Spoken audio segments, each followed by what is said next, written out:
Welcome to That's Not Cinema, a movie podcast. I'm Jeffrey Hemingway. I'll be your host. Yes, that title is a reference to Martin Scorsese. Hopefully, throughout a couple of these episodes, you'll understand the joke. This podcast is basically just an excuse for me to talk about one of my favorite things in the world, which is movies. And today we are going to start with my number one movie of 2019, Once Upon a Time in Hollywood. Marty, take us away. Value of a film that's like a theme park film, for example, the Marvel type pictures, where the theaters become amusement parks. That's a different experience, and it's not even. I was saying earlier, it's not cinema, it's something else. Not cinema, it's something else. Not cinema, it's something else. Not cinema, it's something else. Once Upon a Time in Hollywood, written and directed by Quentin Tarantino, starring Leonardo DiCaprio, Brad Pitt, and Margot Robbie. Runtime of 159 minutes. Released in theaters July 26, 2019. Released in Blu-ray and DVD and streaming November 22nd, 2019. Reportedly cost $90 million. Worldwide box office of $374 million plus. And a Rotten Tomatoes score, which means everything and nothing all at the very same time, of 85% by the critics and 70% by the audience. Who the hell are you people? What is wrong? There. Okay. Let's get into the summary. Quentin Tarantino's ninth feature film is a story that takes place in Los Angeles in 1969. At the height of hippie Hollywood, the two lead characters are Rick Dalton, played by Leonardo DiCaprio, former star of a Western TV series, and his longtime stunt double Cliff Booth, played by Brad Pitt. Both are struggling to make it in Hollywood they don't recognize anymore. But Rick has a very famous next-door neighbor, Sharon Tate, played by Margot Robbie. Okay, so let me lay my biases out there for the people who don't know. I'm a huge Quentin Tarantino fan. In fact, Quentin Tarantino is my favorite filmmaker ever. So my expectations going into this movie were through the roof because, as the summary stated, this is Quentin's ninth movie. When did he start? 92 with Reservoir Dogs. So it's in an almost 30-year career, he's made 9 movies. So like when one of these come out, when a Quentin Tarantino movie comes out, it's an event for people who are Quentin Tarantino fans, obviously, and even people who aren't Quentin Tarantino fans. He's one of those prestige directors where if he's dropping a movie, and if you're a film fan like I am, you're heading out to see it. And even if you're a casual film fan, you're heading out to see it because over these, damn near 30 years, you probably heard the name Quentin Tarantino and have at least seen at least one of his movies. So I was over the moon when it was announced that this movie is coming out. Any idea he has, I want to go and watch it. I couldn't wait. The ninth film from Quentin Tarantino was just a no-brainer for me. So at the very least, I expected a great movie and to have a great time, and I'd probably be watching it like 4 or 5 times, 4 or 5 times in the theater, and then who knows how many times I'd see it once it came on DVD and Blu-ray and everything like that. So those were my expectations headed in. So let me set the scene a bit as far as getting into the theater, and because the whole theater experience is something I truly enjoy. I know a lot of people don't have time to go to theaters or even enjoy going to theaters, but I love it. So I went to a very early showing. Typically that's the time I like to go because I like to feel like the theater is all for me, and they turned on the projector and yelled down from the top, is like, "Hey Jeff, you ready? All right, we're starting it for you." So I like to feel like I'm the only one. Not only feel like, I like to be the only person in the theater watching this big screen, sitting in the middle, B10. That's my spot. AMC theaters, comfy seats, some chicken tenders, some blue some blue raspberry icy, and we're good to go. So I try and set myself up that way to every movie I can go and see, and especially for Quentin Tarantino. Like that's the ideal situation for me to watch a movie, especially coming from my favorite filmmaker. So I was able to do that, and I accomplished that. At least on the first, probably the first two viewings I've seen it, I was able to set that scene perfectly for myself and sit back and just enjoy the movie. So, there's the scene set. So as far as my initial reaction, I usually do a tweet review, and I'll, obviously post it on Twitter, and I'll post it on Instagram, at Toy Hunter if you're interested. So my tweet review for this movie was, I just want to hang out with Rick Dalton and Cliff Booth for the rest of my life. Hashtag Once Upon a Time in Hollywood. And yeah, that's not the most, critical breakdown of a movie. I could have gone into more details about the review of the movie and my thoughts and feelings about it, but that's just how I felt leaving the theater, right? Like I just felt like, can I just hang out with those guys just forever? Because that's how much I loved it. I didn't even need to or feel the need to, go into a super analytical review for it. It was just like, I love it so much. It's beyond analyzing. I just want to hang out with these two characters forever, and that's one of the things Quentin is so great at, is drawing and creating these characters and he's drawing and creating these flawed characters, mind you, that you end up just falling in love with and want to hang out with, or think are just super cool and super badass, or think are just super evil, but like deliciously evil, you love to hate them, but you love watching them on the screen, and so as far as my overall thoughts on the film, we can get into those, as I was kind of just going through it already. I loved it. I fucking loved it, right? And it's I've still been struggling with this. This movie came out July of last year, and I man, it's so close to cracking my number one as far as Quentin Tarantino movies are concerned. But my number one is Jackie Brown, and so just for some context, I guess this will make more sense to why I love this one so much. This movie's pretty much a hangout movie, as I affectionately deem them, right?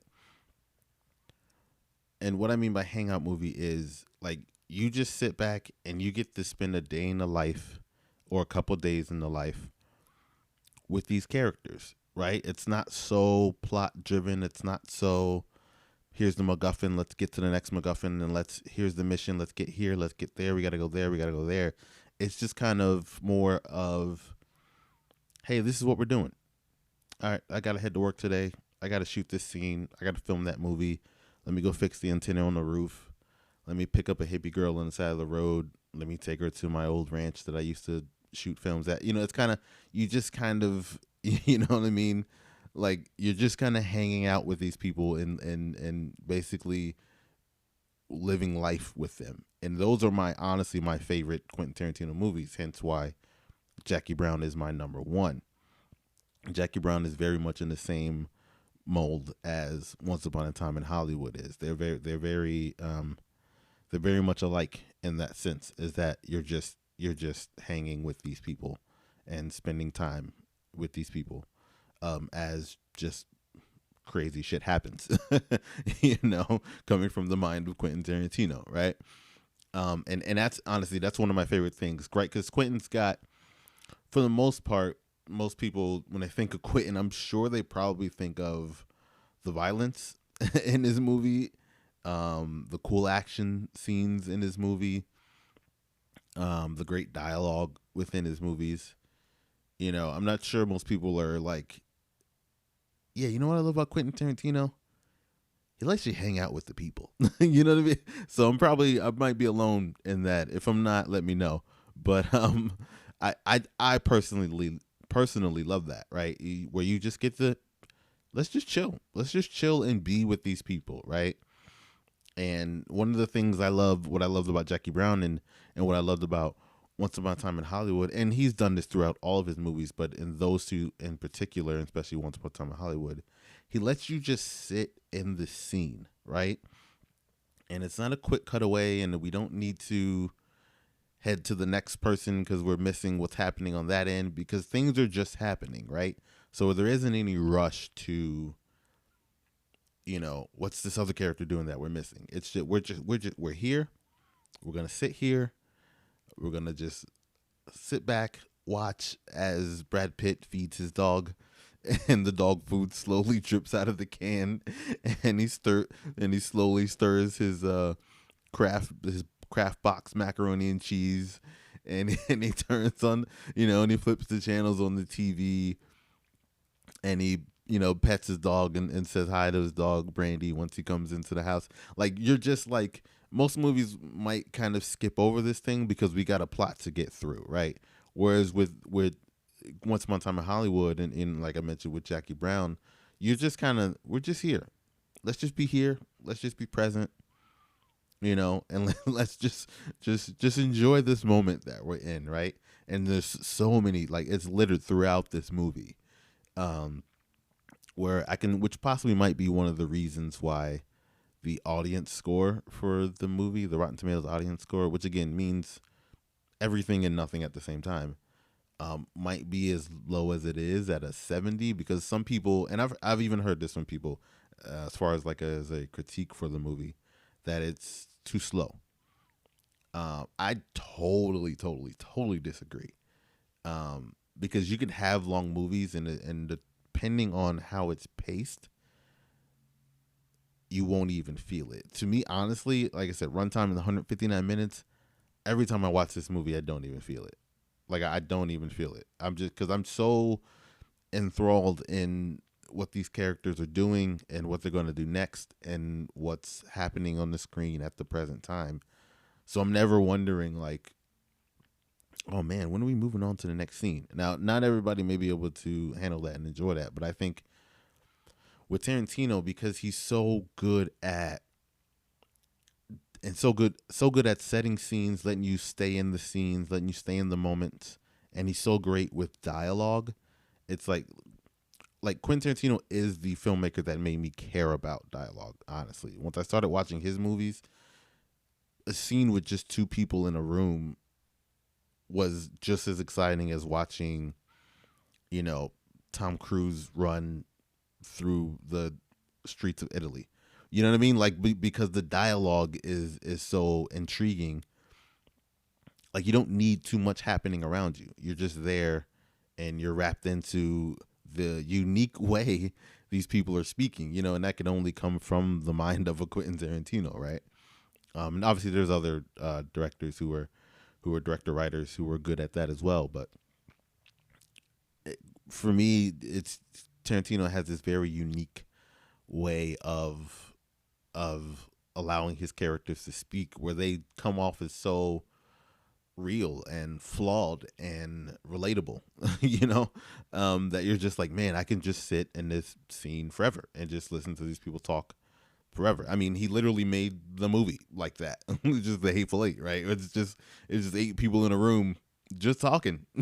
You know what I mean? And the movie's amazing. Like, you don't need too much happening because we're just talking, and we all hate each other. You know what I mean? So as far as when it comes to dialogue in Tarantino, he's so good at that. He's one of the best, if not the best, at that, in my very humble opinion. So I clearly I love this movie, and I love the performances, and I mean, it's even hard to pick a favorite thing, but I'm gonna hold myself to it, and we're gonna kind of break down a couple favorite lines, favorite scenes, performances, blah blah blah. So I think as far as like a best moment for me, in Once Upon a Time in Hollywood, it's pretty tough, man. Because I love everything in this damn movie. But man, if I had to pick a best moment, I'd say the sequence of Leo as Rick on the set of Lancer, where and I mean like from the start, where he shows up hungover, and Cliff is, Cliff goes, Cliff drops him off and reminds him like, hey, you're Rick fucking Dalton. Don't you forget it. And then, you get in, and then the director comes in, and they have their whole back and forth. And then, where he then goes and meets Julia Butters' character, who is phenomenal. Just like, there's very rare you'll find great kid actors. And man, she's so good. Like, she is so good in this movie. And then obviously you move into starting the scene, him fucking up the scene, back to the trailer, back to the scene, and then he's just killing it, right? So like, I think for as far as best moment for me, I think that's the best moment. And even though it's broken up, within the movie, you're going back from Cliff, and then from Margot as Sharon Tate as well, and you're coming back and forth, and you'll be into something, and then you'll come back on the set of Lancer, with Leo, but if I could combine those together and just kind of watch his whole day on the set of Lancer and watch that go through, that would be my favorite or my best moment of the movie. I'd say I'm kind of cheating there, but I made the rules and it's my podcast, so deal with it.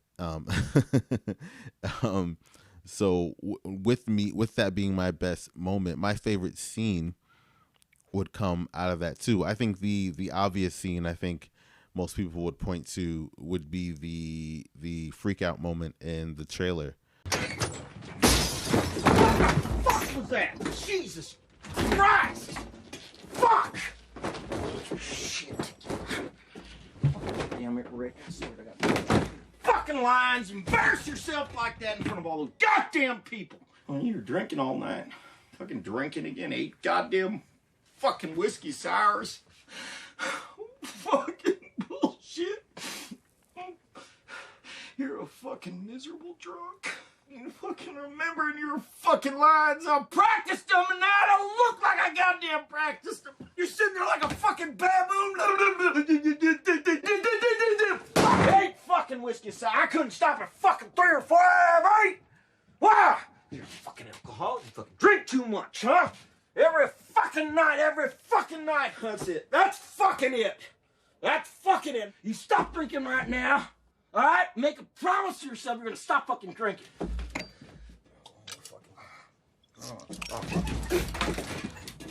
God!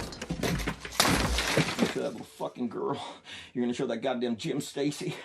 You're going to show all of them on that goddamn fucking set who the fuck Rick Dalton is. All right? Let me tell you something. You don't get these lines right. I'm gonna blow your fucking brains out tonight. Alright? Your brains are gonna be splattered all over your goddamn pool. I mean it, motherfucker. Get your shit together. And it's a great scene. I mean, it's hard not to pick that scene, honestly, right? But my favorite thing is the aftermath of that scene. Right after he freaks out on himself and curses himself out and makes fun of himself and explodes and threatens to blow his own brains out if he doesn't nail this next scene and nail these lines, which that's just a hilarious scene.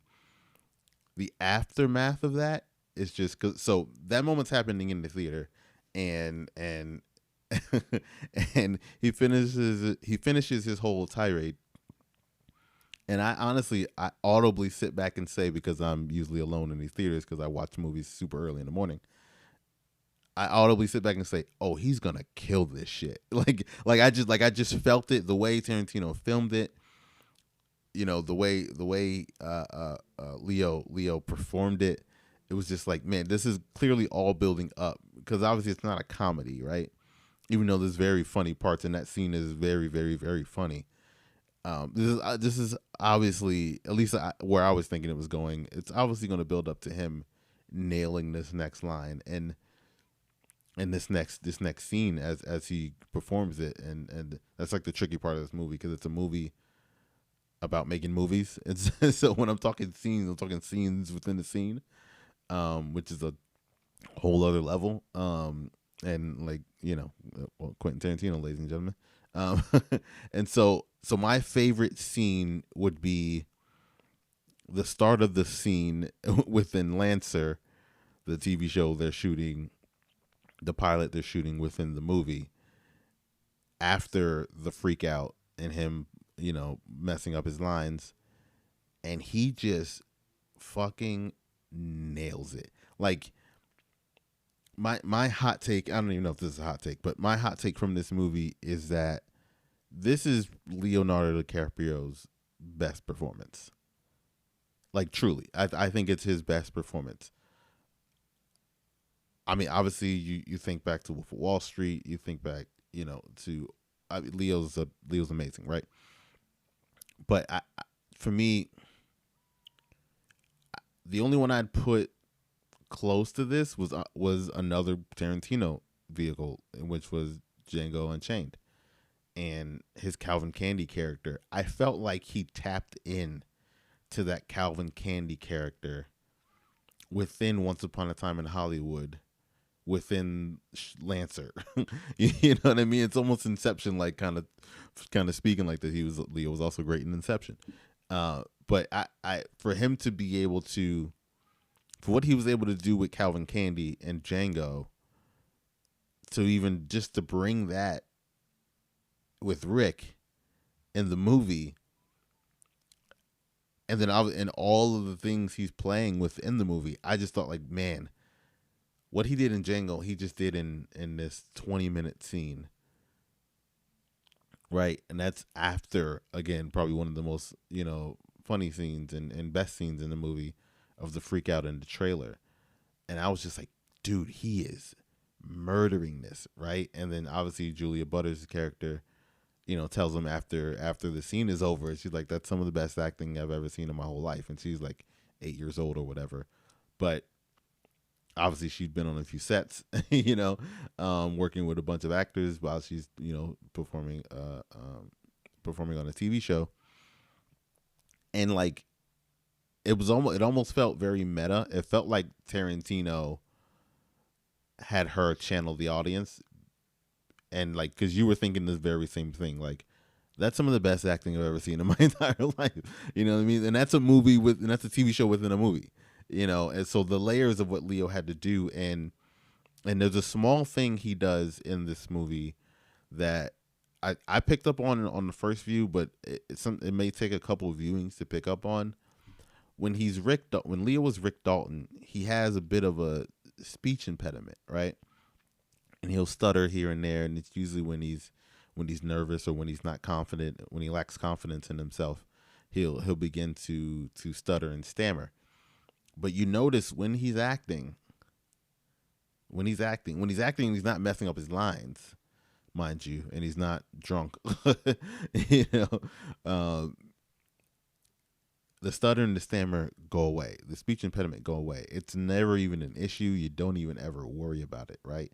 Because that's the thing about the character, the way Tarantino wrote him, is that he is this very flawed character, and he is a self-proclaimed miserable drunk, and and a self-proclaimed has-been, and he has this speech impediment, but he's super, super talented. He just can't ever fully put it together, except for in these moments, in these flashes, right? And even the director is telling him that, when they're in the dressing room, and he's like, he's telling them, oh, we're gonna give you this real hippie hair, and this real droopy mustache, and this hippie kind of jacket, and then and Rick's like, well, how will the people know it's me? And it's like, that's the point. I don't want them to know it's you. I want you to act because you're an actor. I cast you to be an actor, not a TV cowboy. And obviously the director saw the talent within him, and even when you're hearing other people talk about his movies, for instance, Al Pacino's character, he plays Mr. Schwartz. Al Pacino's great in this movie too. And he notices it too. As he's telling Rick that I watched a bunch of, I did a Rick Dalton double feature, and he watched a few of his films with his wife, and he can obviously see the talent in him, and so for it to go from him, getting in his own way as he usually does, to then him freaking out on himself and reprimanding himself, to then him doing one of the best performances he's probably done in his career. And I mean that for Rick and Leo. Again, the kind of inceptionness of this. It's just phenomenal. So that's my, that's a long tangent, but that's my favorite scene, is the scene in Lancer after he freaks out. Again, I know people will usually pick the freak out scene because it's great. And then obviously there's of course you have the Spawn Ranch scene. You definitely have the Bruce Lee scene between Cliff and Bruce Lee. That scene's amazing as well. And of course the ending. The ending is just classic, very, very classic Tarantino, especially when as the violence is concerned. And I think that's probably what most people know him for. So it's like, to go throughout this entire movie, you sit through this whole movie to get to that end part, if that's what you were like coming in looking for as far as the Tarantino movie is concerned. But for me, it's the journey, not the goal, right? It's the process before you get to the prize at the end, and Tarantino's so good at keeping you, hooked throughout the process before you get to the payoff in the end. And obviously the violence is glorious at the end of the movie. So yeah, so favorite scene is that right there, and I'll in fact I'll play a little bit of it here. Come on in, boss. See, honey, I told you they'd come to parlay. You all right, honey? Oh, she's just fine. Ain't you, Shorty? I'm fine, Scott. They haven't hurt you? Not yet, I ain't.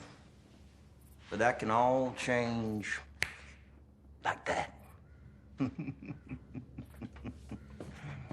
Say, where'd you get that limp? From the war. Which side? I rode with the British cavalry in India. What'd they call that outfit? Bengal Lancers. No, that is funny. That is funny. That's not so funny. Don't you get it? Bengal Lancer?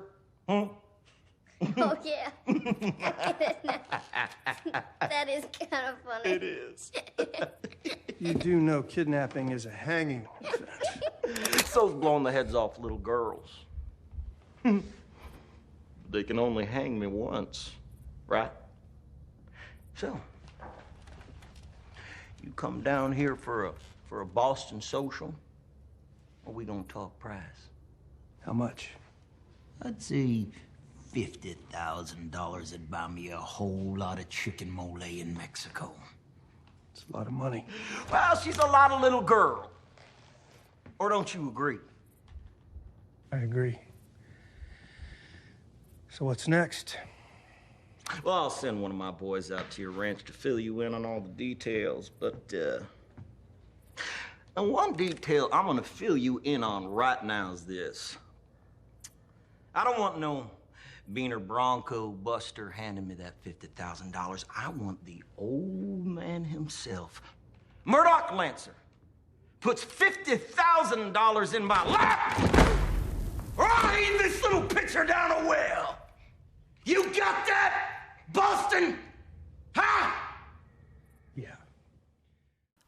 Okay, so jumping from favorite scene, I then want to go into my favorite line of the movie. And it actually happens pretty early. So as I was mentioning before, so Rick meets up with, you're at the very start of the movie and you're seeing Rick and Cliff driving in the car, and they show up to this restaurant where he meets Al Pacino's character, Mr. Schwartz.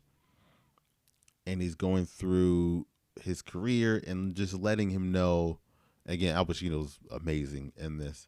Rare to find an Al Pacino performance where he isn't screaming, and Al Pacino's a legend. But for the most part, he's usually typically screaming in something because he's Al Pacino. But this was great. It was subtle Pacino, and it was terrific, right?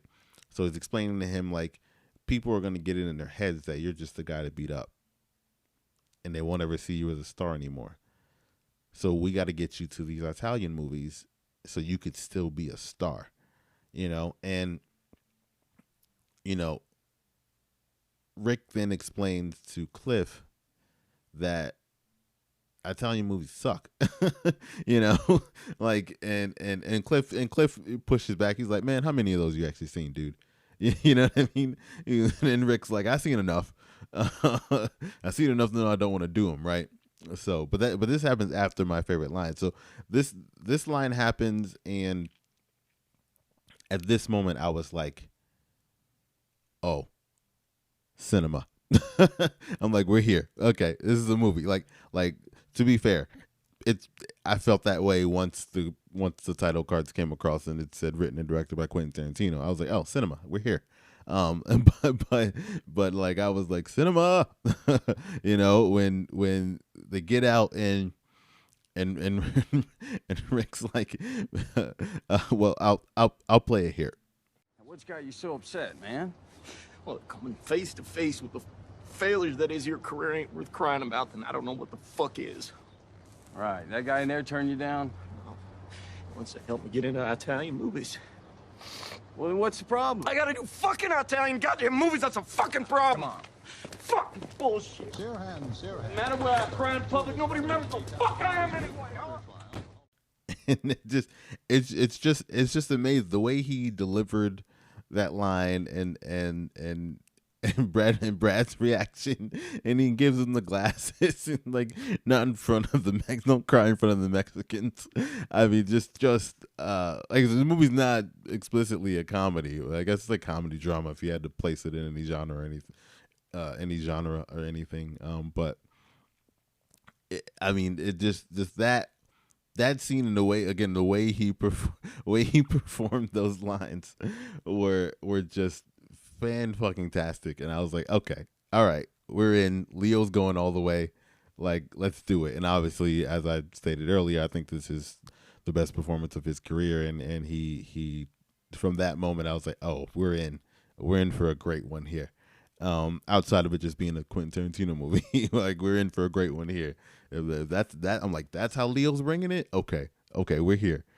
So that would be my favorite line. And again, that happens early, and there's a ton of them throughout the movie, right? I'd go back to Julia Butters, who plays the young girl in Lancer that Rick Dalton's character kidnaps, and the moment where she's kind of explaining to him about being a professional and being an actor, and she's like 8 years old, and obviously he's like, as he says himself, a has been at this point, and she's letting him know, and I love it when she says, I believe it's the job of an actor, and I say actor, not actress, because the word actress is nonsensical. I just love that line, right? And her delivery and their chemistry together was just great. It was just great. So I'd say, so favorite line for me is definitely Leo in this. And then again, we're heading into favorite performance. It could be so many, right? I think as you've heard as you've been hearing me say, obviously my favorite performance is Leo because I think it's the best performance of his career. Which is funny because during the award season, he didn't get much acclaim for this. Now, obviously, we had Joaquin Phoenix and Joker, and I think that's deserved. I think he should have got it for The Master years ago, but this is the Oscars, and you can't expect much. And Brad got a lot of acclaim, which rightfully so, because you can argue this is Brad's best performance as well. Because Brad is also phenomenal in this movie. And you can argue Margot should have been nominated for this role too. She got nominated for Bombshell, but she was just as great as the two of them were as well. And so, and then if you go down the line of performances throughout it, again, I'd call on Julia Butters again. I thought Al Pacino was amazing. Mike Moe as Bruce Lee was great. I thought all of the Margaret Qualley as Pussycat.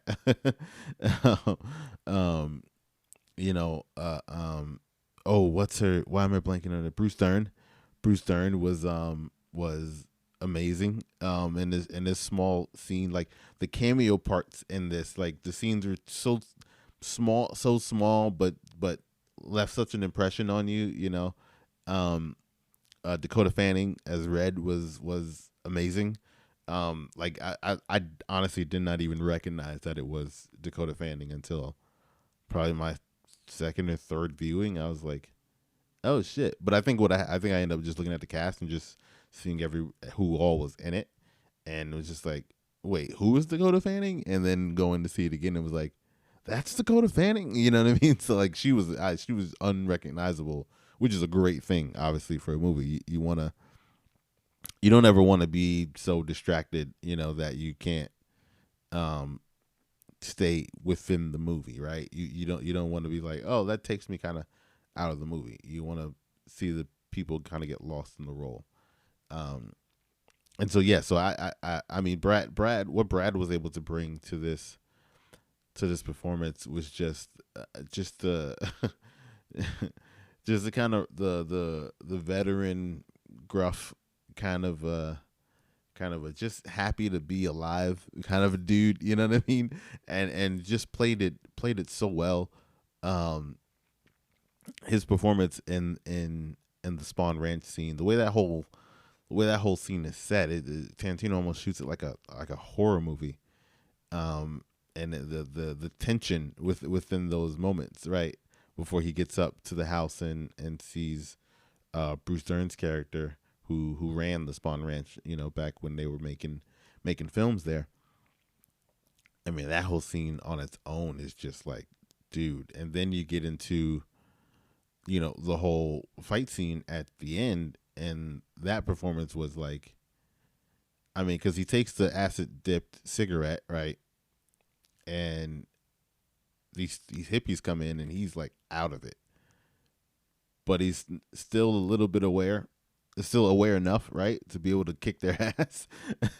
So it was, and just the comedy of it, and then just the relationship between Leo and Brad as Rick and Cliff was just so great as well. They were able, like, it made sense for Brad to get Best Supporting Actor. Like, he pretty much had that award wrapped up early on, but like he doesn't get it. And he said as much in his speeches. He doesn't get that if he doesn't have the great scene partner in Leo, and yeah. So like obviously, so my favorite performance in this movie is Leo, and yeah, he didn't get a lot of praise or acknowledgement through.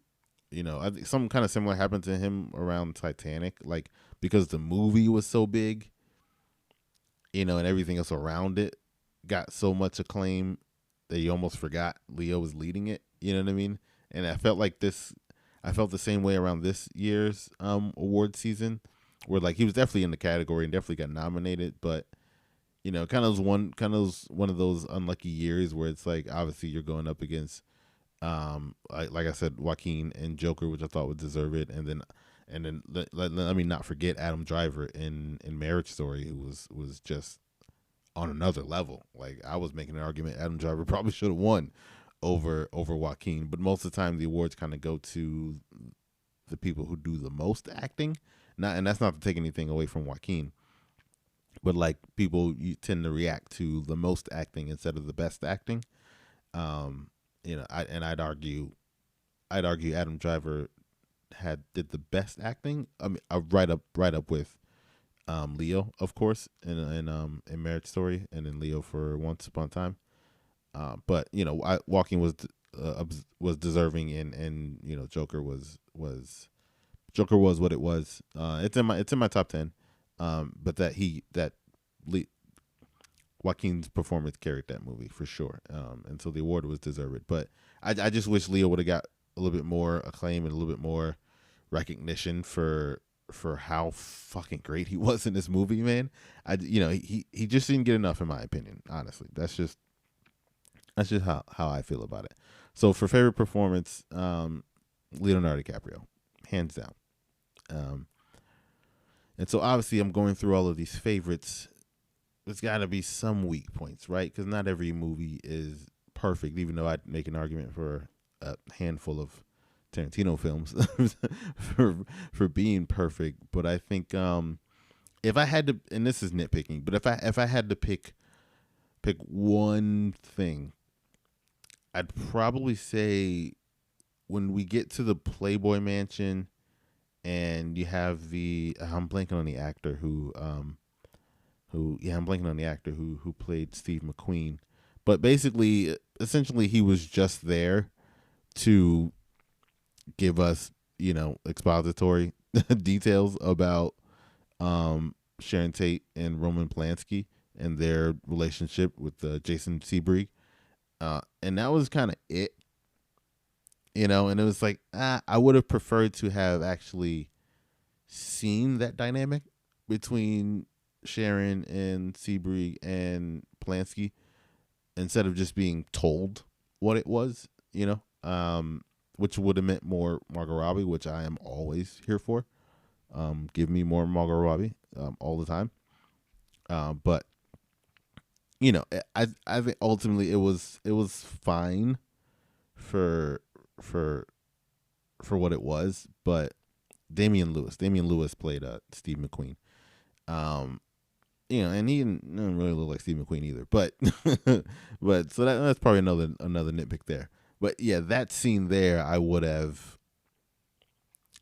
preferred if we could have seen the dynamic between those three instead of just being told it. Which again probably would have made for a longer movie. But Tarantino, make your movies as long as you want. Like, I'm here to watch them. You know what I mean? Like, Marvel movies and Tarantino movies. You want to go 3 hours plus? I'm here. I'm here for it. So again, that it's very nitpicky. Like, it doesn't ruin the movie for me. It's just one of those, a little bit of a missed opportunity. But again, most people aren't gonna sit through a 4-hour movie like I would. And you want to put it in cinemas, you want to put it in as a reasonable amount of time so people can blah, blah, blah, blah, blah, movie, politics, whatever. So that's about it. If I had to pick a least favorite part, that would be it for me. So my next bullet point, I admittedly stole this from the Ringers, the Rewatchables podcast. And they Bill Simmons, the Rewatchables podcast, which I love. I love listening to movie podcasts. Hence why I'm making my own. And they always ask who won the movie. And it's just one of my favorite questions. So I was like, I'm just gonna steal that, and but I'll give credit that I stole it. So yeah. So who won the movie? I think the obvious answer, if you've been listening this far along, you would probably assume we're about 40-something minutes in. I think the obvious answer you would assume would be Leo, and Leo obviously most definitely has a case in my book. But I think honestly, my answer is Quentin. I think Quentin won the movie. And who won the movie? Basically, it's just like when you walked out of the theater. Well, how I interpret it anyway. You could interpret it any other way.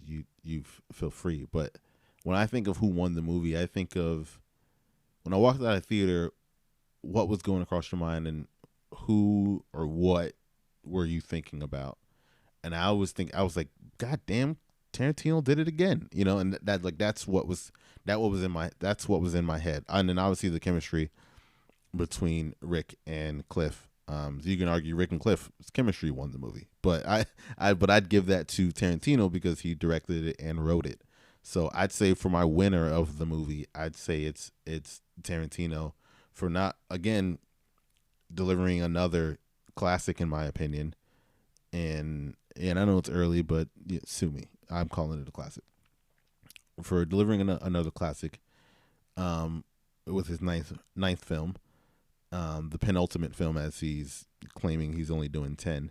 I hope that's not true, but even if he does do 10, I'll be there to watch the 10th, and I'll follow whatever else he does, whether it's like TV or books or whatever it is. But anyway, yes, for his ninth film, delivering once again, coming up with this concept, movie about making movies, another hangout movie that I enjoy. Just making one of the best movies, in my opinion, the best movie of 2019.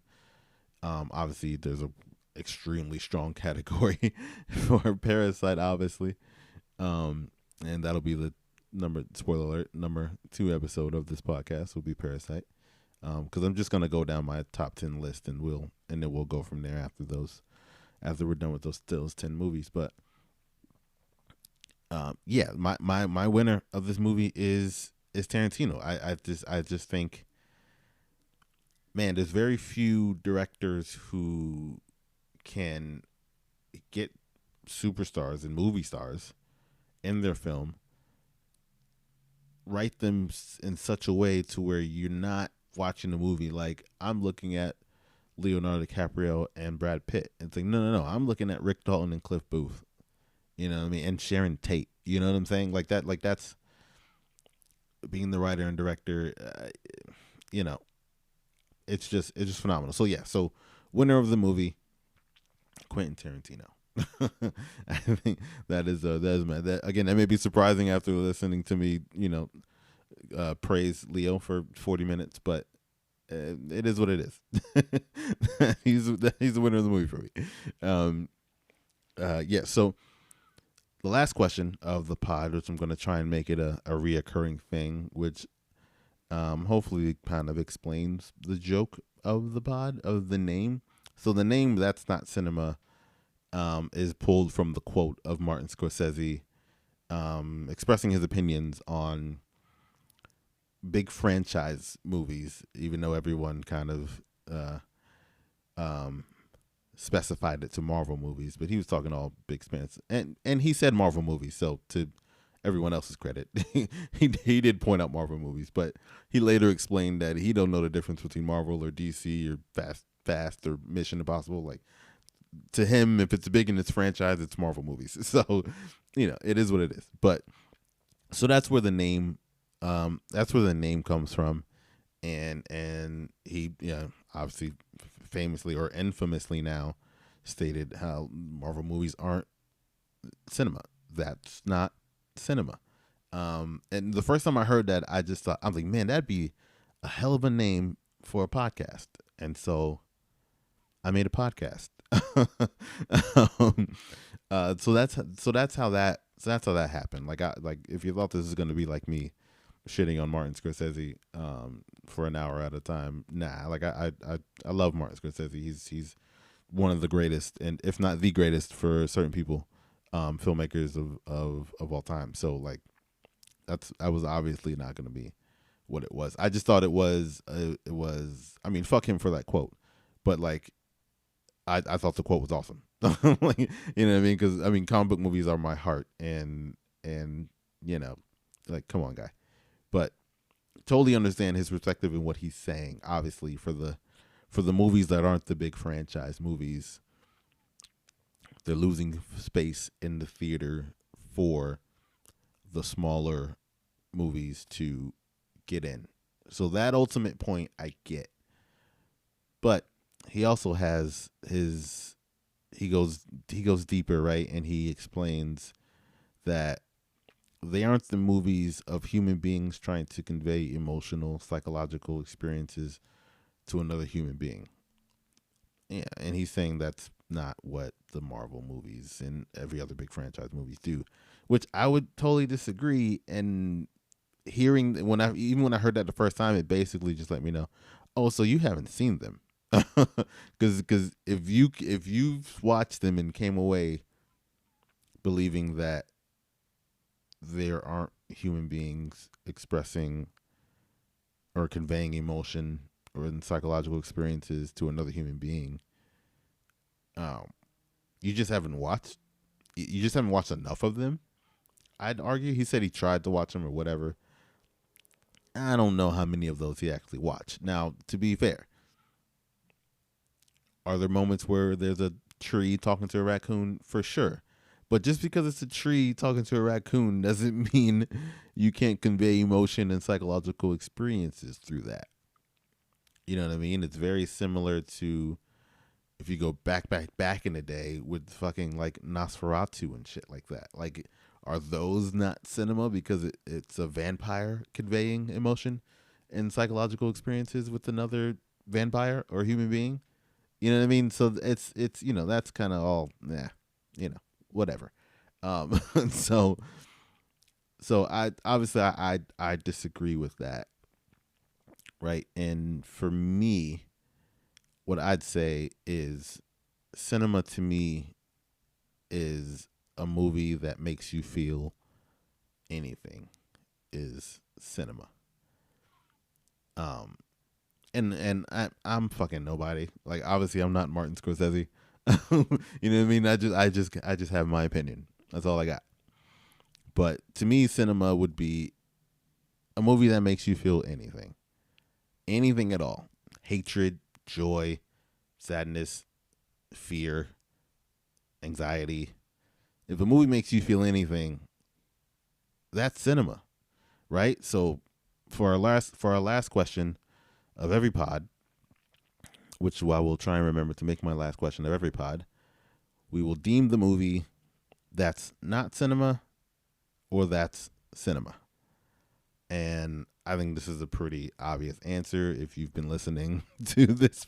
If you stayed this long and been listening to me this long, Once Upon a Time in Hollywood, that's cinema. I think that's an obvious answer, right? That's an obvious one. So that was the inaugural episode of this podcast. I'll definitely get better as these go along. I'll definitely be bringing on guests. I've been postponing this forever, and I just felt the need to just like, let's do it. I mean, it is what the hell is today's date? It's March 17th. It's St. Patrick's Day, right? And if you're anywhere in the world, if you haven't been living under a rock like Jared Leto, we're going through the whole coronavirus thing and the COVID-19 thing. So we're all quarantined in our houses. And if I've got nothing but time on my hands, why the hell not am I doing that podcast I've always wanted to do? So here we are. That's not cinema. Episode 1, Once Upon a Time in Hollywood. I fucking love this movie. It was my favorite movie of 2019. And this was a lot of fun to do. I can't wait to do the next one. Like I said, the next one will be Parasite. And I'm definitely going to grab a guest for that one. I have someone in mind that I definitely want to do that episode with for sure, who's definitely more experienced in foreign films, because I've watched a few, but it's one of the few I've seen, Parasite. So that'll be episode number 2. And so as I explained for the last question, as always, if a movie makes you feel anything at all, that's cinema. Peace. Value of a film that's like a theme park film, for example, the Marvel type pictures, where the theaters become amusement parks. That's a different experience, and it's not even. I was saying earlier, it's not cinema, it's something else. Not cinema, it's something else. Not cinema, it's something else. Not cinema, it's something else.